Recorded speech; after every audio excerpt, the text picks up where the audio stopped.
મંડપના અહીંયા જે ફિટિંગ કર્યું છે બેઠા છે, આ ઉનાળામાં પંખાની વ્યવસ્થા, અંદર પાછા ફુવારાની વ્યવસ્થા, ક્યાંય ગરમી ન થાય, કોઈને ભોજન સમારમાં તકલીફ ન પડે, સ્વયંસેવકોની વ્યવસ્થા, રસોઈની વ્યવસ્થા, રસોઈયાની વ્યવસ્થા, બધી જ વ્યવસ્થા.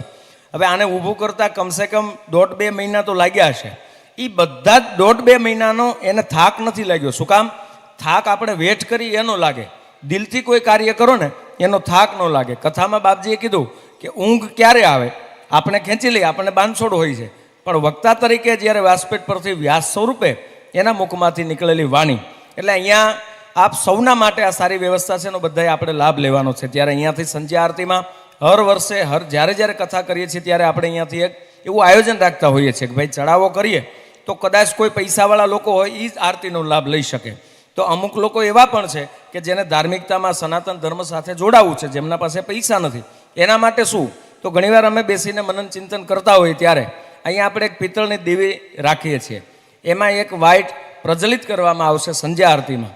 હવે એની કિંમત આપણે 2013થી લઈને મેં લાલાભાઈને વાત કરી, મેં કીધું આમાં કંઈ વધારો, મને કે 4 કથા થઈ છે, હજી કાંઈ દેવીમાં વધારો નથી કર્યો, આપણે બધાને લાભ આપવો છે, માત્ર 100 રૂપિયામાં તમને લાભ મળવાનો છે. એટલે એ વાતને તાળીઓથી વધાવો, ત્યારે પિત્તળની દેવી 100 રૂપિયાની થઈ ગઈ.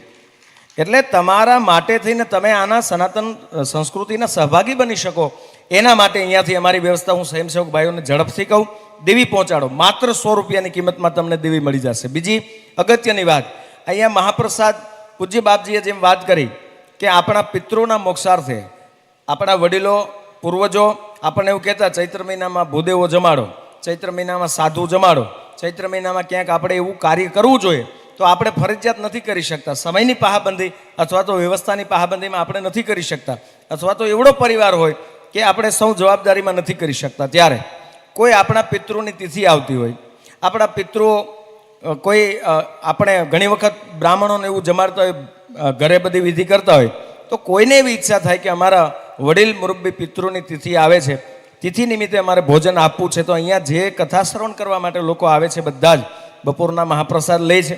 એમની માત્ર કિંમત, નજીવી કિંમત એટલે 11,000 રૂપિયા આપણે રાખ્યા છે, અને એ રસોઈના દાતા બની શકે છે. કોઈની ઈચ્છા હોય, લાભ લેવાની ઈચ્છા હોય તો અમારા કાઉન્ટર પર નામ લખાવી દેશો, તમે ભોજનના દાતા તરીકે એ દિવસની રસોઈના દાતા તમે બની શકશો. એટલે બહુ સિમ્પલ અને સહજ, આપને પોસાય એવી રીતે અહીંયાથી.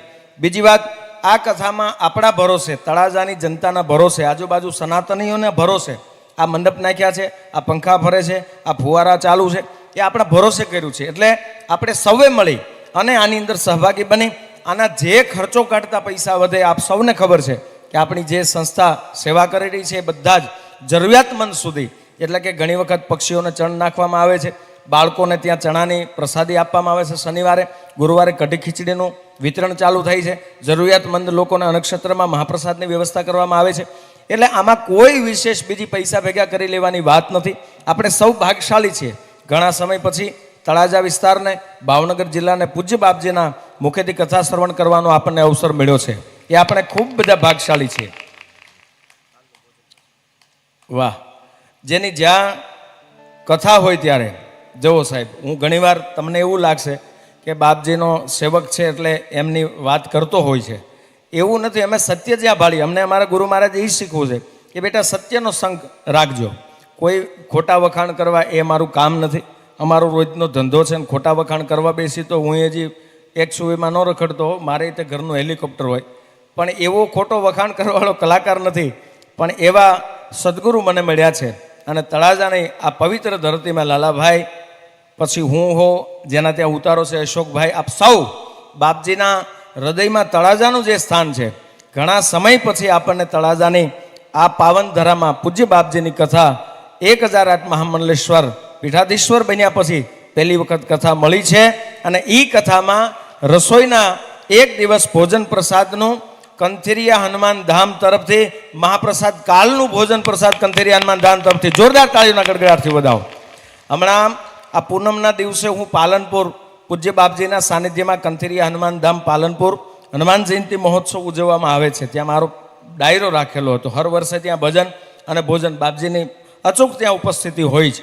પણ એક ઝડકલામાં મહાપુરુષ સંતના સાનિધ્યમાં એમણે કીધું કે બાપજી, અમારે હનુમાન જયંતિ આવતી હોય ને તમે એ ટાઈમે અહીંયા રહેતા હો તો કથા કરવી છે, નહીંતર અમે 1 વર્ષ ખમી જાય. ત્યારે સંતને સંત, આ તો 4 મિલે 64 કિલે બીસ રહે કરજોડ, હરિજન છે હરિજન મિલે તે દી નાશે 7 કરોડ. સંતની ભાષા એક સંત સમજી શકે. પહેલી વાર બાપજી ત્યાં હાજર નહીં અને અહીંયા કથામાં હતા, પણ બાપજીની કૃપાથી કંથેરિયા હનુમાન ધામ પાલનપુરમાં સાહેબ એવડી ભીડમાં પબ્લિકે મહાપ્રસાદ લીધો છે. કાયમિક માટે હલતું ચલતું અનક્ષેત્ર ચાલુ છે અને એ ગૌશાળાની સેવા અમારા શિવગીરી બાપુ કરી રહ્યા છે. એકવાર જોરદાર તાળીઓના ગડગડાટથી આપણે વધાવી. આ સેવાકીય પ્રવૃત્તિમાં છે પોતાના ઘર-બાર પરિવાર બધું છોડી સનાતન ધર્મ બચાવવા માટે, ટકાવવા માટે થઈને આ સંતો આટલું કરતા હોય છે, ત્યારે આપણે કાંઈ વિશેષ હવે તલવારું લઈને નીકળવાની વાત નથી. હવે આપણે કોઈ જગ્યાએ ધીંગાણા કરવાની જરૂર નથી. બસ કેવલ આવા મહાપુરુષો જે રસ્તો બતાવે એ રસ્તે મારે તમારે ચાલવાનું છે. ત્યારે આવતીકાલની રસોઈ કંથેરિયા હનુમાન ધામ તરફથી છે અને હજી તમને લાભ લેવાની, આમાં એવું નથી, આપણે બહુ બહોળી સંખ્યામાં હજી 8 દિવસ આપણે સૌએ આનો લાભ લેવાનો છે કથાનો, મહાપ્રસાદનો. તો આપ પણ રસોઈ લખાવી શકો છો. અહીંયાથી સ્વયંસેવક ભાઈઓ ઝડપથી દેવી છેલ્લે સુધી પહોંચવી જોઈએ. તમે વિતરણ ચાલુ કરી દો. માત્ર 100 રૂપિયા જેવી નજીવી કિંમત છે ભાઈ, કોઈ બાકી ન રહેતા. પ્રથમ દિવસ છે અને એવડા દીવડાથી આખો મંડપ આપણો પ્રકાશિત થવો જોઈએ. આ દીવડાથી જેટલો પ્રકાશ મળશે એટલો તમારા જીવનમાં, તમારા પરિવારના, તમારા સુખ શાંતિ અને સમૃદ્ધિનો એટલો જ પ્રકાશ આ કંથેરિયા હનુમાન ધામ હનુમાનજી મહારાજને પ્રાર્થના કરીએ, સાંઈનાથ મહારાજને પ્રાર્થના કરીએ અને પોથીજી જ્યાં બિરાજમાન હોય ત્યાં મારા હનુમાનની હાજરી હોય છે, એમાં કોઈ સવાલ નથી. આપ એક સંતની વાણીને સાંભળવા માટે અહીંયા બેઠા છો, ત્યારે ભાઈઓ તથા બહેનોને મારી વિનંતી, 100 રૂપિયા તો લગભગ ખીચામાં હોય એ તો કોઈ સવાલ નથી. 100 રૂપિયા જેવી નજીવી કિંમત છે. આપ સૌને મારી વિનંતી. બીજી વાત, સવારમાં યજ્ઞ, પૂજ્ય બાપજીની ઉપસ્થિતિ, અમારા વિદ્વાન ભગવત આચાર્ય અને વિદ્વાન પંડિત જેના એક એક મંત્રમાં સનાતન મંત્રો જે આપણા આવે છે વિધિ વિધાનથી, એ યજ્ઞ કરાવવાના છે અમારા જિગ્નેશ દાદા અને પૂજ્ય બાપજી. તો જેને સવારમાં યજ્ઞમાં લાભ લેવાની ઈચ્છા હોય તો સવારમાં 7 વાગે અહીંયા આવી જવાનું રહેશે. અહીંયાથી તમને તમામ પૂજાપા સુવિધા બધી મળી રહેશે.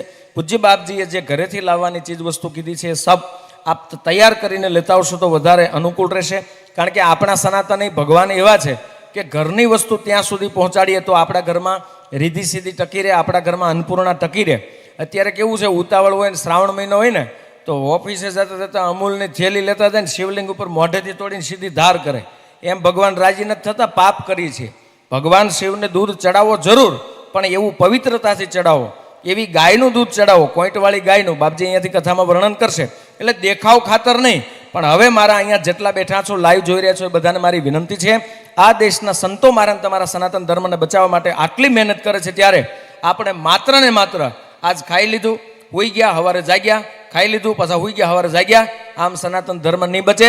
આપણે કાંઈ કરવાની જરૂર નથી. માત્ર સંતો કે એટલું કરે જાઓ, બાકી તો ઈ કરવાના છે, રસ્તા તો ઈ કરશે. બાકી સનાતન ધર્મને બહુ ટૂંકા સમયમાં તકલીફ પડે એવું છે. એટલે આમાં તમે બધા સહભાગી બનો.